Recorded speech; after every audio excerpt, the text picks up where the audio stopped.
વડોદરા જિલ્લાના ડભોઈ તાલુકાના આદિવાસી અને ગ્રામીણ વિસ્તારો જેવા કે સિમરિયા, પણસોલી, મોતીપુરા, કબીરપુરા, અમરેશ્વર, કુટાદર સહિત 10 થી વધુ ગામો અને વસાહતોના 200 થી વધુ વિદ્યાર્થીઓ શાળાના સમયે એસટી બસની અપૂરતી સુવિધાને કારણે ભારે હાલાકી ભોગવી રહ્યા છે.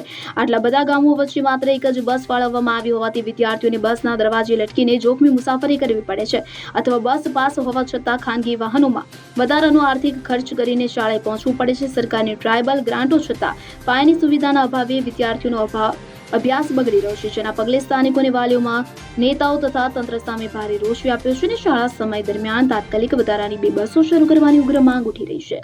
ફકીરા ખત્રી, ડભોઈ.